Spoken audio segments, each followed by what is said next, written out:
होई सोई जो राम रचि राखा, कोकरि तर्क बढ़ावे साखा।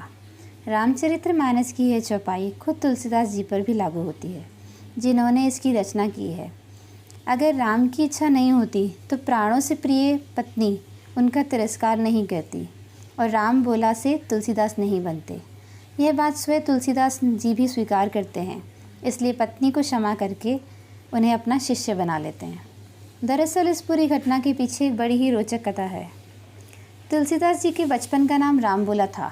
उनका विवाह रत्नावली नाम की अति सुंदर कन्या से हुआ। विवाह के बाद रामबोला गृहस्थ जीवन और पत्नी के प्रेम में ऐसे डूबे कि उन्हें दुनिया जहान और लोक मर्यादा का होश ही नहीं रहा। एक बार उनकी पत्नी मायके आई। कुछ समय बाद ही वह बेचैन हो उठे और पत्नी से मिलने चल पड़े। रास्ते में तेज़ बरसात होने लगी, फिर भी उनके कदम नहीं रुके और लगातार चलते हुए नदी तट पर पहुंच गए।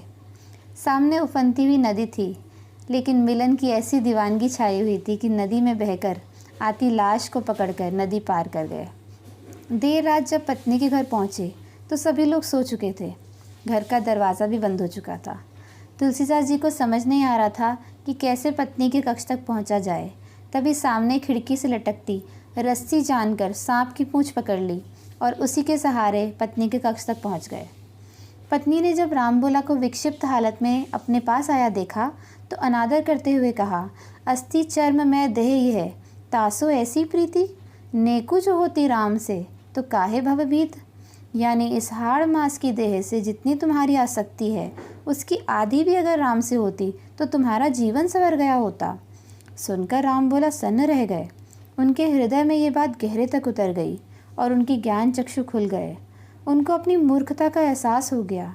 वे एक क्षण भी रुके बिना वहाँ से चल दिए और उनका हृदय परिवर्तन हो गया। इन्हीं शब्दों की शक्ति ने उन्हें महान गोस्वामी तुलसीदास बना दिया। तुलसीदास के नए अवतार ने रामचरितमानस जैसे महाकाव्य की रचना की।